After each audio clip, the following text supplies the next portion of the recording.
Hello everyone, I'm Katarzyna Olszewska. I'm character animator and layout previs artist. I'm super happy to be today with you. I'm honored to be a part of Digital Dragons again. Last year I had a presentation about movie influence and game storytelling. This year I will be talking to you about visual storytelling and how we can create a great cutscenes. And we'll talk about this, analyzing some of great examples of really good cutscenes. But first I want to talk about how the pipeline of cutscene looks like, how we are creating it, what are the stages, and what is important in every stage. So first we have also always the script. This is the most important part, because if we don't have a good story, we will not have a good game or good movie. Because if we don't have a believable characters, smart dialogues, we can use a perfect cameras, great editing, great shots, but like as a whole sequence it will not work. So before we start to go for the next steps, we need to have a good script and put on it as much time as you can, because it's better to even pay and work on the scripts half a year longer. But if you have it good, you don't have to go back to it, and you make sure that you'll have a great cutscene and great game. If you, of course, you will be using all of the visual techniques later, but like the script is our base. And working in a game, you very often have two types of scripts. One type is the Excel file, when you have not only the dialogues and main characters, but also NPCs which are in there, gameplay descriptions or props and like this technical stuff. But if you're going to motion capture session, you don't need all of this, and I can imagine going to motion capture with like huge 1000 pages of Excel file. Nope. So we are also creating another type of script, the script which looks much more like the one used in movies, which we have like proper font, proper descriptions, all of the dialogues. This is the way actors are used to work, and it makes us very simple to work on a set with this kind of script. So when we have this final script, we can move on to like implementing it into our 3D environment, our game. So first of all, we have to work on two parts at the same time. On the storyboards and animatic, which we are creating how it will look like in a visual way. It's our first draft, so it's very important to put enough attention on it, because it's very underestimated. If we plan all of our cutscenes on this 2D part, we have the edit, we are adding the sound into the animatic, we're using these shots from storyboards to make it alive. We can see how it will actually work, and we can very fast catch up what is not working, what we have to change, and we can plan our cutscenes in a very good way. And if we have it, now we can move to the next stages. And during the storyboard, you have also have an idea of the environment. You're creating the environments in the same time. So and the characters. So you need to have them as prepared as you can before you start to work on a previs, because the height of the characters matter. Placement of the buildings and all of the things in the scene. It's important, because when you go to the previs, you have it in 3D, but if you'll be changing a lot the environment, for example, scale to make it bigger or small, it will influence all of the shots, all of the cameras. So as fast as you fix the environment, you will be able to go to a proper previs, which you'll be able to move which you will be able to move to the next stages, and you don't have to go back to it to fix it. Because if you change this environment, you'll have to make all of the cameras again, because for example half of the cameras will be inside the wall. It's not what you are looking for. So what we have the basic stuff, characters, and you don't have to be a perfect, it might just be the blocking parts, but you have to know the height, the placement of the stuff. You can start to work on previs, so transfer this to the animatic to actual 3D environment. And this is also first approach to put into the game, because you are creating like the first sequence, you are using cameras, you are making the shots, you are adjusting, because in 2D things look slightly different than 3D, so you have to make it work good in 3D. And you are creating like the first pass of how it will look like, what will happen in the shots. You don't have to make like a proper awesome animation.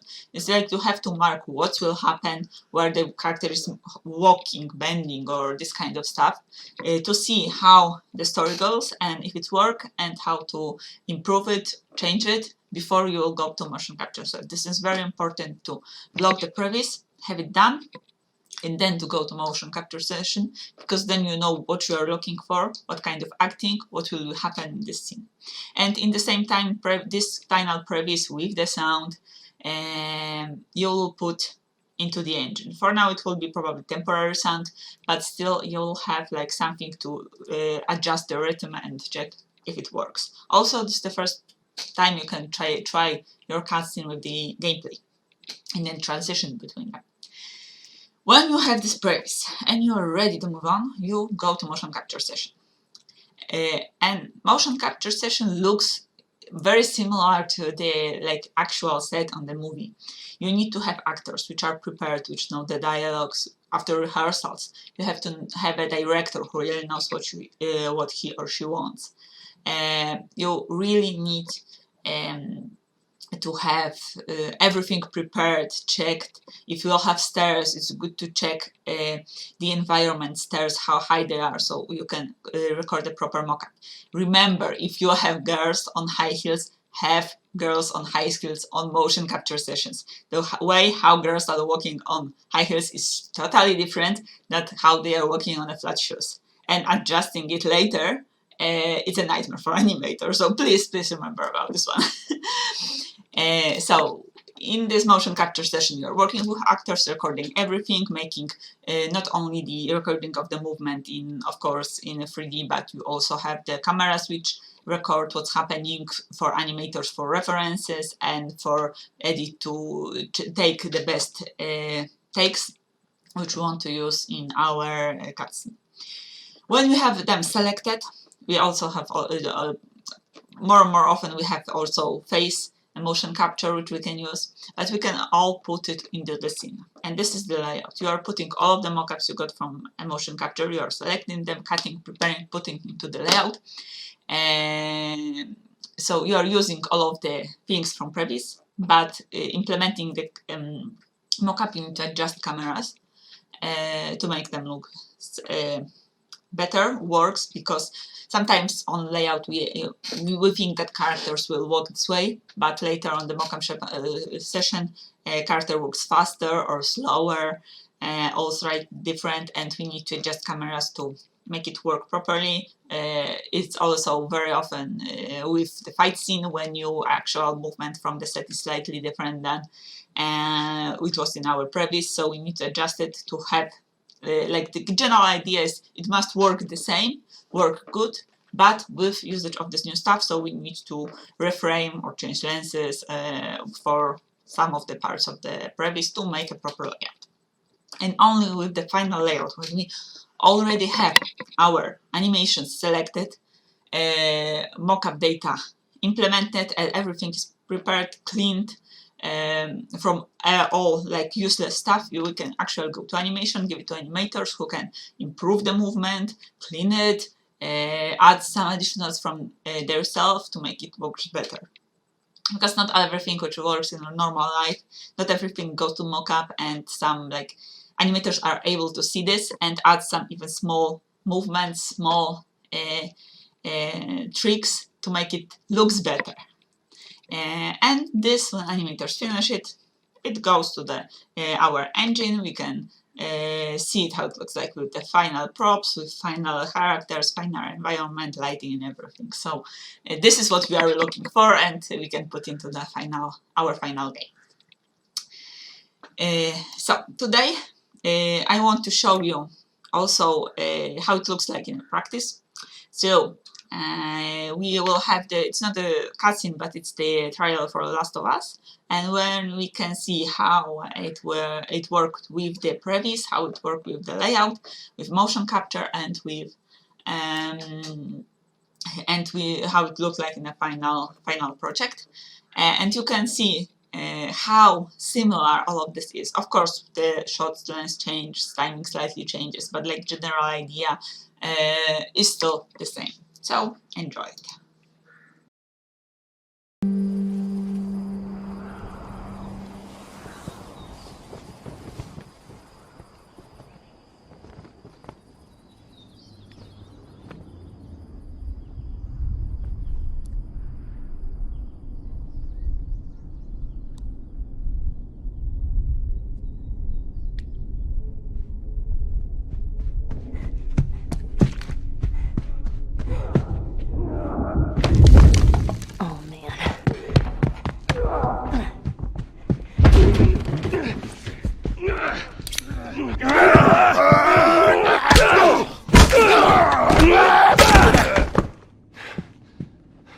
Hey.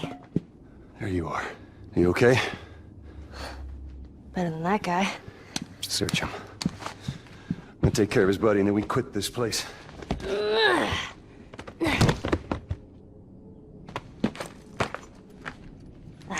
Bingo.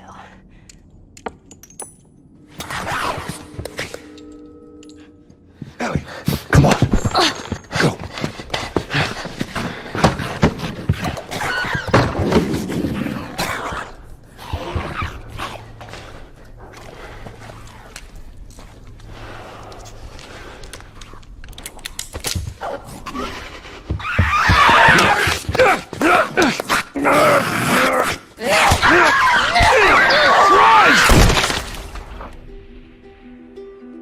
This is our routine. Day and night, all we do is survive. It never lets up.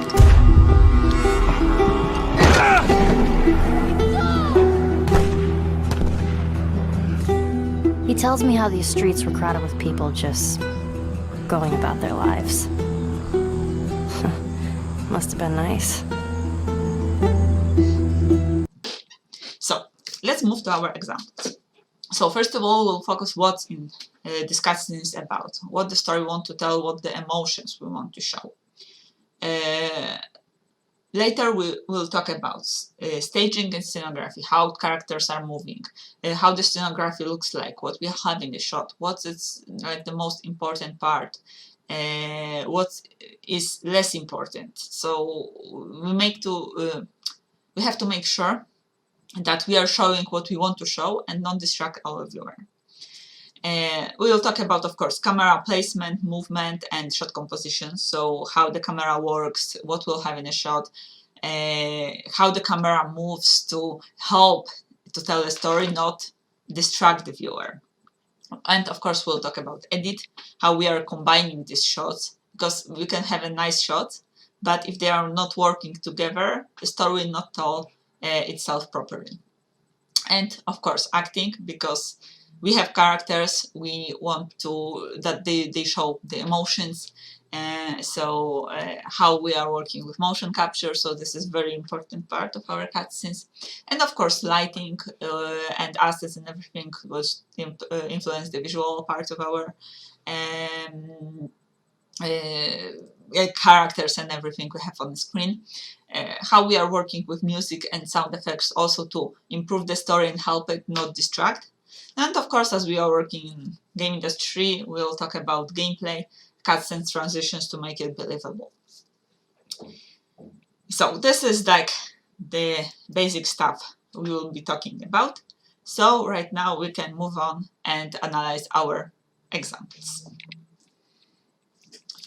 So, first cutscene we'll be talking about is a cutscene from Uncharted 4. So, let's watch it.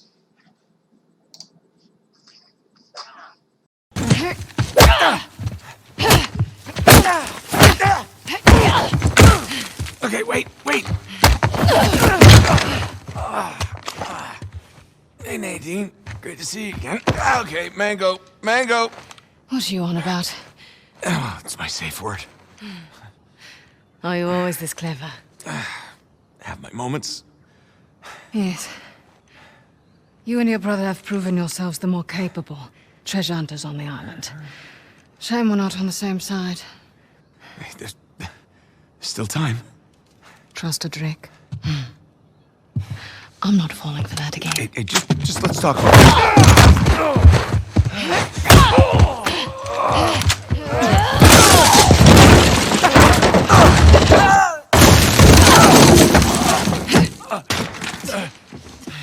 Okay, that was a bit rougher than expected. I'll just, see myself out. After everything, you think I'm just going to let you walk away? That'd be the wise thing to do. Oh, come on, Nadine, really? We know you're a badass and all, but there's two of us. I don't think my men are on their way here right now. All I have to do is buy some time. Let's see if I don't finish him myself. So, this is our scene. So, look at it closely. First of all, this scene is about three characters. Sam and Nathan and Nadine. They are enemies. They are going for the same stuff. They have the same goal. But they are on two different sides, so they are competing to... It's a competition between them to who will get there first. And this is the thing that they are really in the same place, and they are trying to win one from another. Who will be faster, who will be better. And this fighting scene and this part of the dialogue are increasing the situation and telling the story how it's moving on.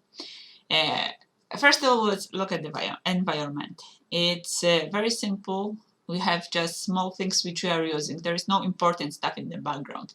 It's an abandoned place, and it makes it very believable that the floor is broken, and Sam is actually able to fall down and save Nathan.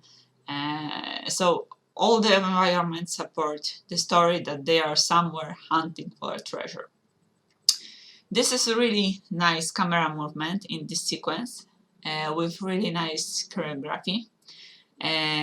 Camera works and depends on what's happening on the shot. So if we have a part when there is an action, they are fighting, it's moving much faster, it's more tilted, edit is faster. And in the same time, when we have dialogue, it calms down. Became more peaceful, or when we have like longer shot, like in here when Nathan and Nadine are falling down, it's moving faster, dynamic, but for a longer dynamic shot. In here, it's really good to look at this small part when Nadine and Nathan are having a conversation, and by the shot, by placing the gun in the shot that it's as big as Nadine's head, it makes the danger.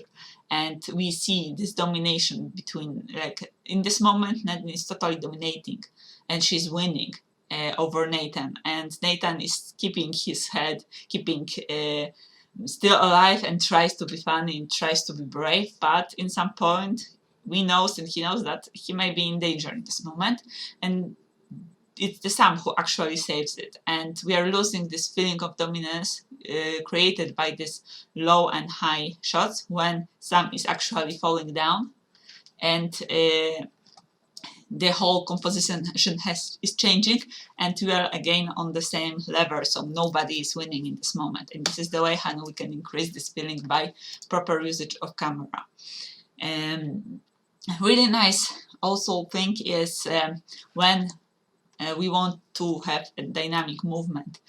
More dynamic is always when something is going back from us or to us in the camera than it's sliding side by side. So this whole kick when Nadine is kicking Nathan is really cool, really dynamic.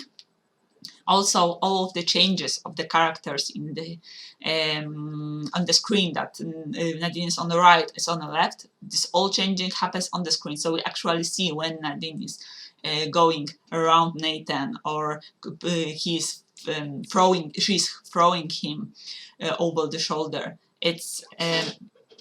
it shows us very easy how what's happening in the screen, and we are not confused. So all of the editing and composition works very well in here. And of course, all of these fighting scenes and these dialogue scenes are cut in movement, so the edit looks very nice and very natural. Of course, this fighting sequence is cutted faster, so by the edit we increase the feeling of fast and energy we have in here. And also we have a really good choreography in here. When the fighting is energetic, we have the moments that stops when Nathan is lying down, and go back to dynamic stuff when Sam's falling up and we are continuing the fighting and falling down from one building to another. So all of this sequence is designed to move the story, but it's not like the boring one, like just the fight sequence. But it's very, it's changing. We have a fight, we have the dialogue, fight dialogue, and everything is very smooth and very dynamic. And in the same time, we have a lot of information about the characters, their feelings, and emotions which they had in this sequence. Also, we don't have any like music in here, so like in the previous example, we are in the scene, it's more natural, we only have the background sounds and all of the fighting sounds which make it more natural and more believable, like we are in here, we are in the fight, not in like a movie with beautiful music in the background. And in here we have a gameplay transition. And this one point is breaking the rule, the line between the characters, but we have this element of surprise that we are behind the back because we are players, we are jumping to the building, and Nadine appears immediately and we don't know about her. And to be able to show nicely the whole sequence, we needed to change the side. But it doesn't bother me because we should see both of the characters on the screen, and it goes fast and goes from the gameplay. So it's like, it's even if it's like it's not totally correct in theory, it works very well. So it shows that rules are important, we need to follow them, but sometimes if we know what we are doing, we can break them. And it did still work. So it is good to remember about the kind of stuff, but first we need to know the theory. This is our second example. Let's move to the third. So our next example is from Detroit Become Human.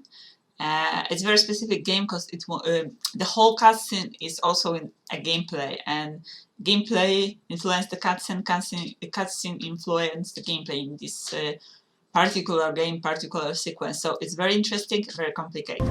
So let's watch it. Don't move!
Why did you kill her? She had nothing to do with any of this.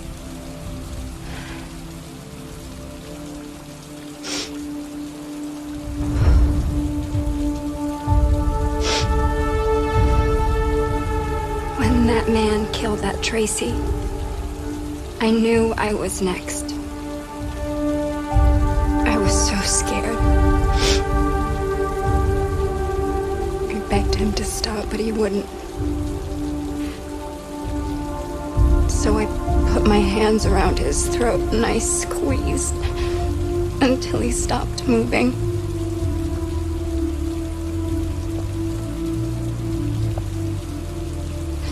Yes, I killed him. But I was just defending myself. I wanted to live. I wanted to get back to the one I love. Forget about the humans, the smell of their sweat and their dirty words. But you've taken her away from me.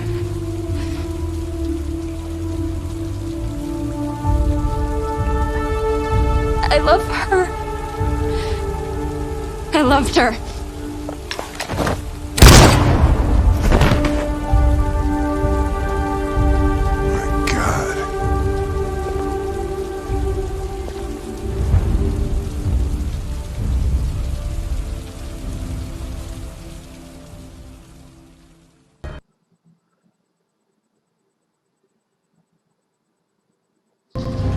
So, this is our sequence.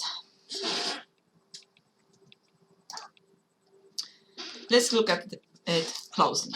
First of all, this is the story of Hank and Connor, who are looking for a murder, and it appears to be one of the androids, which is like a lot of them in the whole game. And they are following her, fighting her, and finding out why she killed him. And finally, as we saw, both of the females are dying in here.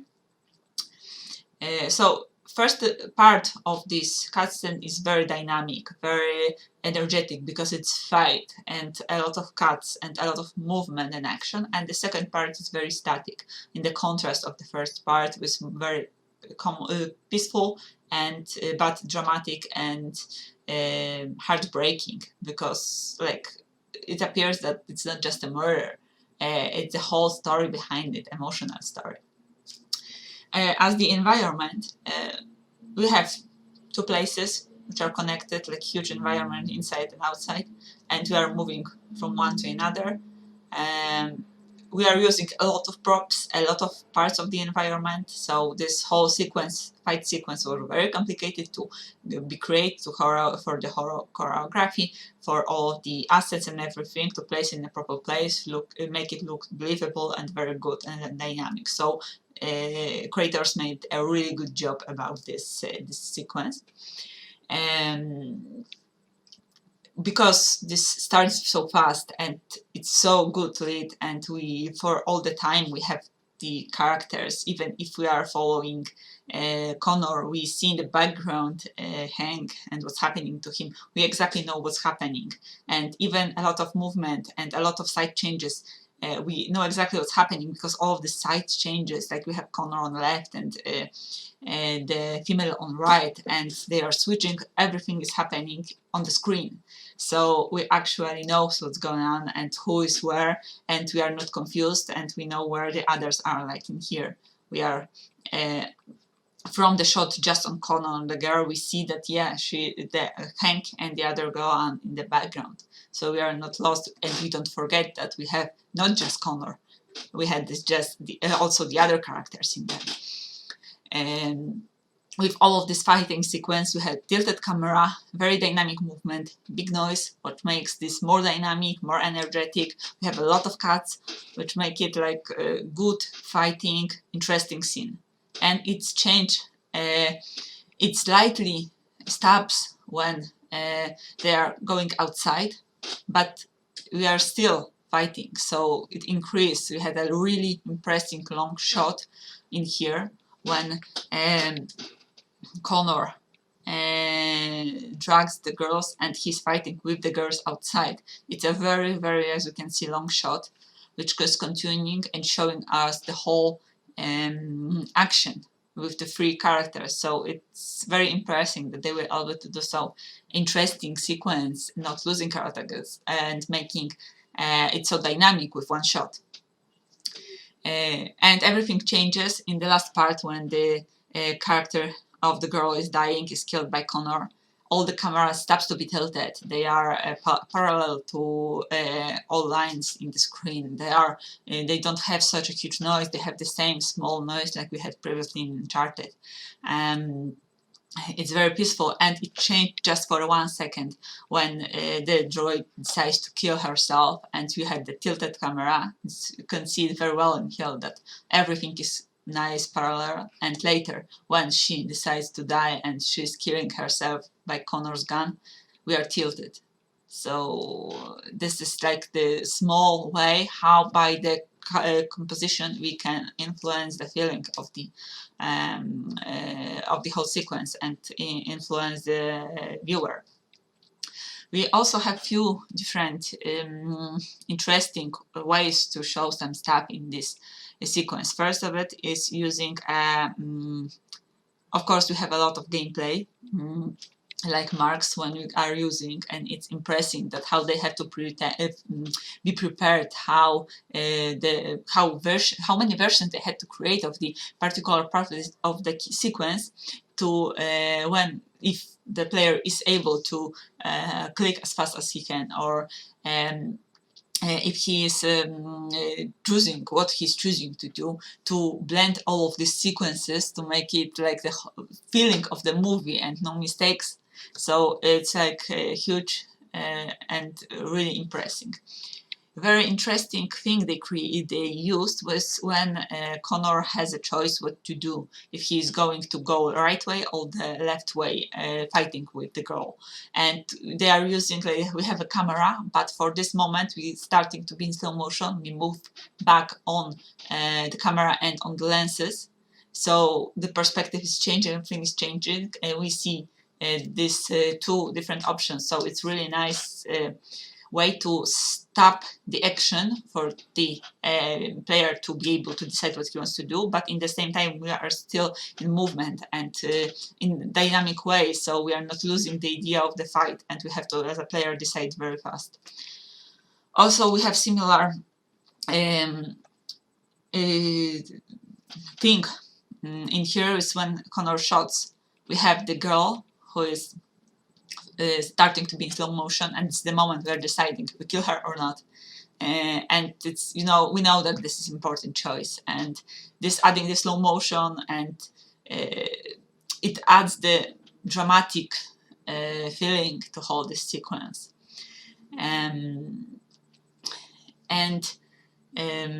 We decide to kill her, so everything is changed, and camera is changing, and the whole moment when the girl is dying, everything slows down, and we feel that starts to be very dramatic, and we start to feel the feeling of the other droid who sees her friend, her lover, to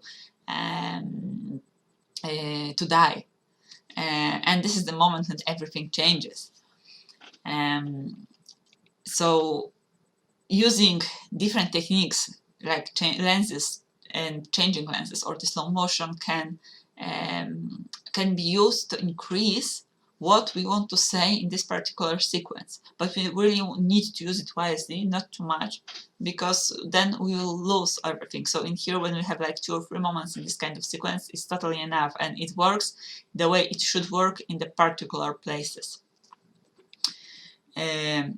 This whole sequence, from the editing point of view, is really cool. It's exactly cut at where it should be. The one thing which I would say might be slightly improved is the camera movement, because in so many points the camera is before the characters, and in the real life, like in the movies, it's always like camera is always delay from the movement. Like if you are even waving hand or moving and walking, we are following you. So the person who is using the camera is always slightly delayed because doesn't know what's the person who is filming will be doing. So that's the small thing I think might be improved here. But anyway, I think it's totally brilliant, especially that it includes so many choices and so many differences during playing. Also, we have a really cool dialogues here. It's very emotional, very beautiful, and as we are following the dialogue, we are getting closer and closer to the character. As you can see, we have the full body, and we are getting closer until the close-up. And then, because her attitude is slightly changing, her words are changing, and she's getting up, so we are moving back slightly for a while, and again we are moving closer, and suddenly goes to the dynamic sequence. Whole of this is very well prepared, planned, and that's why it works so good. In here, in the opposite to previous examples, we have sound. We have a lot of music in the fighting scene and in the dialogue, and this music helps what we see on the screen. During fight is more energetic, dramatic fighting, and on dialogues is nostalgic and start to be in the moment of shot. It changed a lot and increased the feeling of the girl and the peaceful dramatic monologue of her in this sequence. So this is the way how the sound may actually increase all of the feelings you want to show in the cutscene.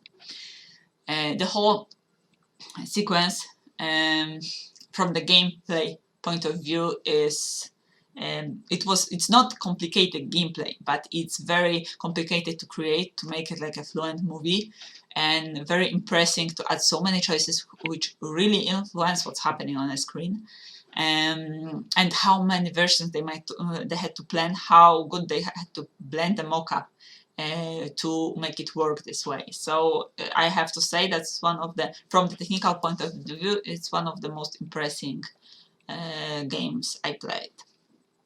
So this is all about Detroit. Let's move on to the next one.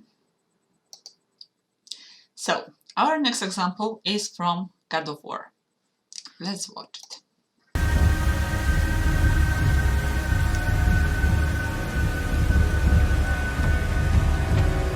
Freya! Open the door! We need your help! Woman, do you hear me? It is urgent! I'm still a god. Go away. The boy has fallen ill! Freya! He is ill. Inside. This is no ordinary illness. The boy's true nature, your true nature, fights within him.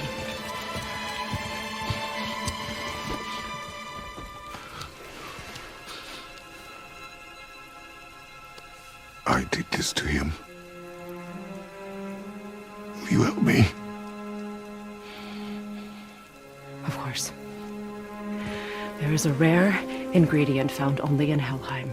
The keeper that protects the Bridge of the Damned. I need its heart. Hell. The realm of the dead. Do you know it? Not this one. It is a land of unyielding cold. Fires cannot burn there, and no magic in all the 9 realms can create a blaze. As for the dead, your frost axe will be useless. You'll need to find something else. Then I must return home. Dig up a past I swore would stay buried. Who you were before doesn't matter. This boy is not your past, he is your son. And he needs his father. This rune opens the bridge to Helheim. When you are there, do not under any circumstances cross the Bridge of the Damned. There is no road back. Understand? Boy. Himmele, you must hurry. Through my garden there's a path leading to my boat. Take it. Return home, dig up your past, do whatever you need to do. Just bring me back the Bridgekeeper's heart, and your son may survive. Now.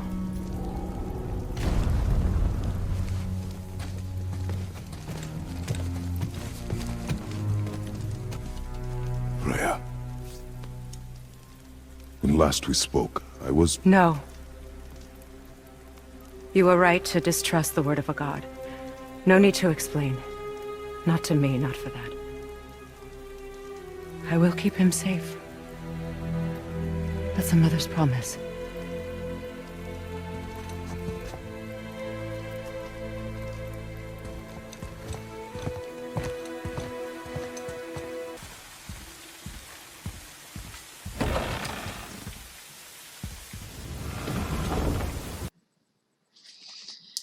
So, our story is about Kratos and Freya and Kratos' son.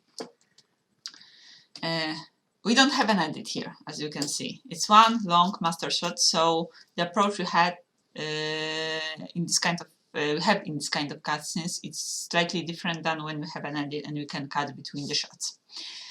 First of all, this is the story about Kratos, Freya and the boy, that the boy is hurt and Kratos tries to save his son and he comes to Freya to help him. And of course she is helping him. We have one environment, it's a closed house. We have this lighting which is outside, which is cold and unfriendly, and when we come to the house we have this fire feeling, so we are comfy, we know that this is a safe place, and by the whole environment and the lighting we gives the feeling for the player that yeah, this is the safe place. Kratos wanted to the good place for help, so it increased the whole feeling from the sequence. The camera workflow in here is slightly different than the previous ones. We still have this some elements like noise on the camera. We have this nice handy movement, and when at the beginning, when it's dynamic, when Kratos asks for help, when he comes in, when Freya finds out what's happened, it's very dynamic. Characters are moving in front of the camera, so we see how they are changing the sides. We are following them. We have this noise, we have dynamic movement, which increase the stress we have because we want to help Kratos, we want to save the kid. Especially this we are after longer part of the game and we are already connected with both of our characters.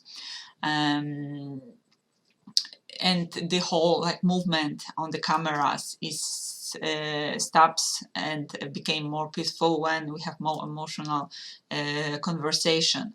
When Kratos says that it's his fault, that when Freya tries to help him and comfort him, so it comforts us in some way, and keeping calm the camera increase the feeling that then was stress, but no, it's okay, she will help us, just we have to do what she told us to do.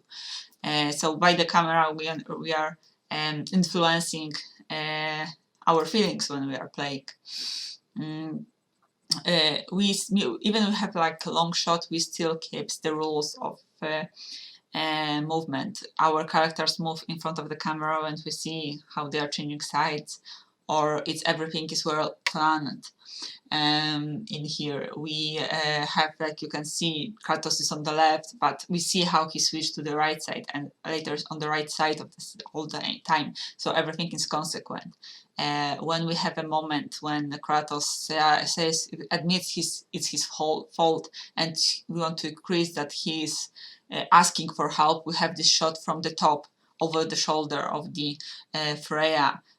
What increased that she has the power, and he's a huge strong guy, he is asking for help and he feels small because he's sitting down with his boy. So by this kind of camera composition we can increase the feelings, the things which are not always even said in the dialogues. We also have a nice usage of the shadow in here when we have Kratos talking to Freya.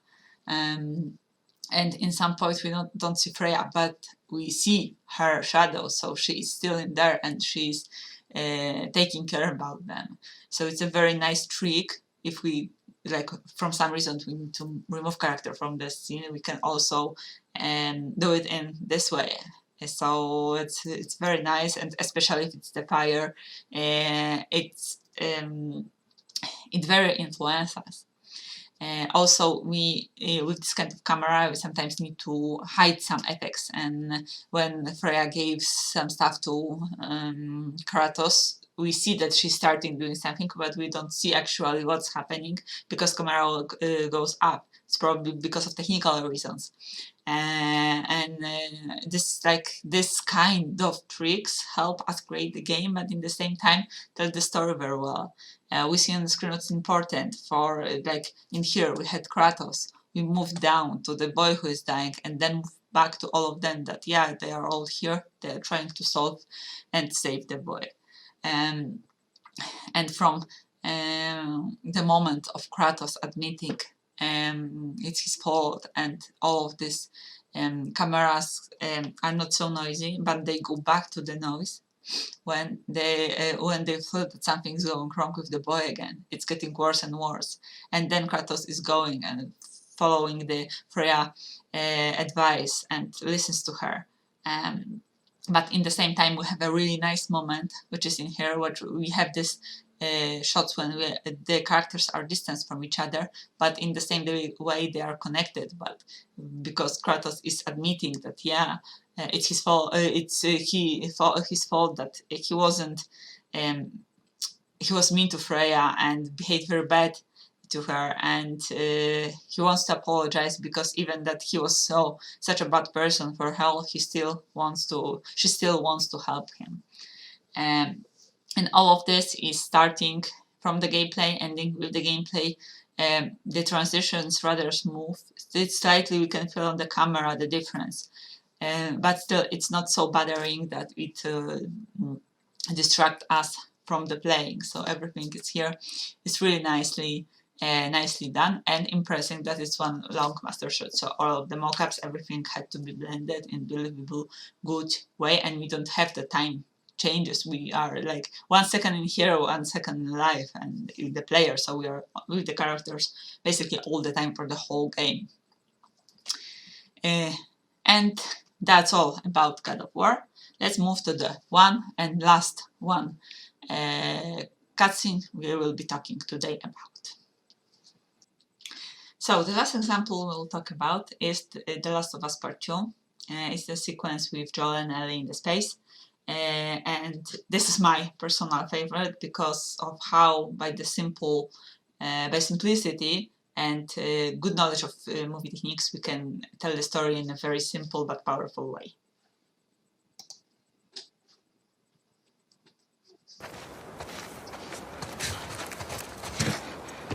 After you.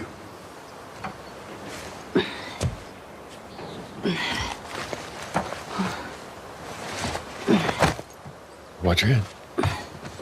Whoa.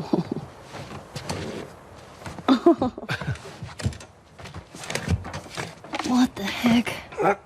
Oh! Okay. Wow. Wow. As you look at all these buttons. Oh, it's so badass. Man. Could you imagine just...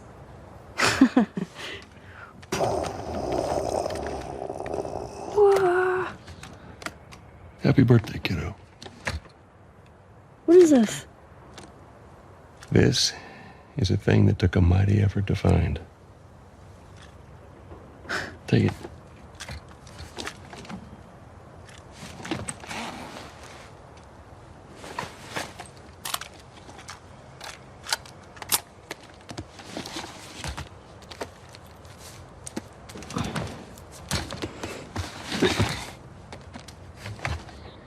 Close your eyes. It'll be worth it. Okay.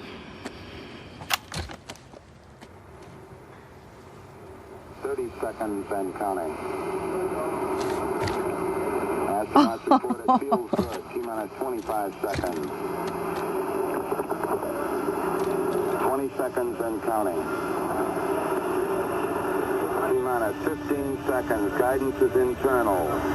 12, 11, 10, 9. Ignition sequence start.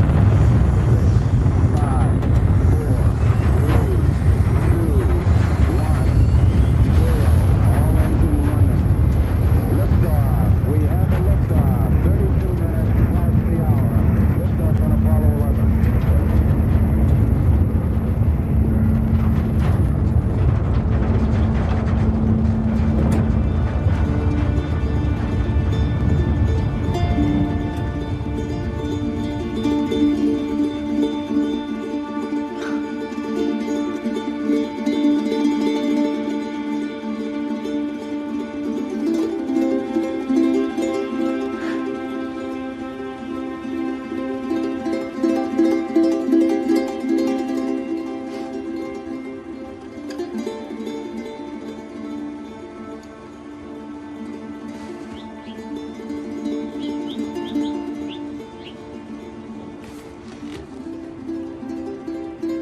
I do okay.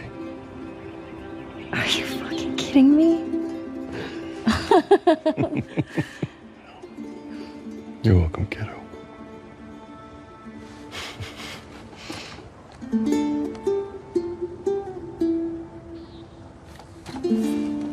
What do you say we keep looking around, huh?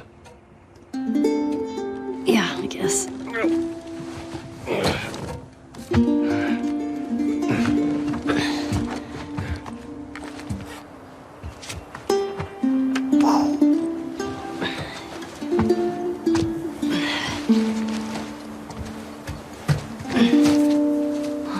Hey.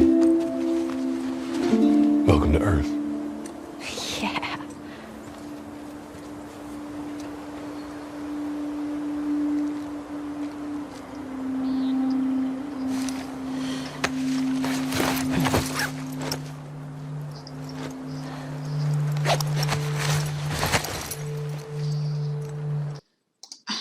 So,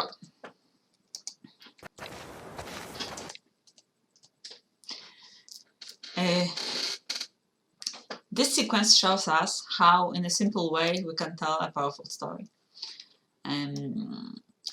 This is a story about Ellie and Joel, about their relationship and how they are celebrating Ellie's birthday. In this sequence, we have just one environment, very small, just a spaceship inside the museum. Our characters are not moving, they are just moving at the beginning when they're getting into the spaceship and they are going out. But otherwise, almost 4 minutes of the 5 minutes cutscenes is just them sitting in the spaceships and talking. This kind of cutscenes based on acting and very good camera movement and editing. In here we have just 2 shots with the movement and all of them are static, and we have one shot which tells the whole story by itself separately and at the same time is a part of a different story. We have the cameras with a minimal noise. This noise is there. It makes this live feeling, like very cinematic, but in the same time it's not distracting and we're not noticing it, but it's still there and make natural feeling for the audience. We have 2 characters on the screen almost all the time, what increasing the meaning of their relationships and their relations and how they react to each other's sentences. We have a great usage of props when we have the tape. It's important, we shall see it, but we don't need any close-ups for it because it's not as much important as the actual acting and feelings on characters' faces. And giving up this kind of close-ups actually really works really well in here. And of course we have this one long shot with the space, and by sound, by camera movement and by lighting we are telling the story, because we have Ellie, it's just her emotions on the face and these 3 aspects which tell us the story that yeah, the spaceship is starting, it's flying and she's flying into space as it was her dreams. So we don't need like the huge emanation, see how she's flying in her mind. We don't need the picture of it by just the sound, just the camera noise, which increases when the spaceship starts and slows down and had this feeling like you're into space with no gravity. It tells the story by itself, and that's the brilliance of this cutscene. Also, as we know, very often we switch characters from gameplay to cutscenes, which cutscene characters are high polygon. It has high polygon, and the way how they do it, this transfer from gameplay to cutscene is so natural, we actually don't see it. We can imagine, can think when they actually change the characters, but we don't see it on the screen, especially at the beginning. So everything here was very well thought through, and in simple way make a complicated story. And all of the aspects, if we would change anything in here, it wouldn't be so powerful.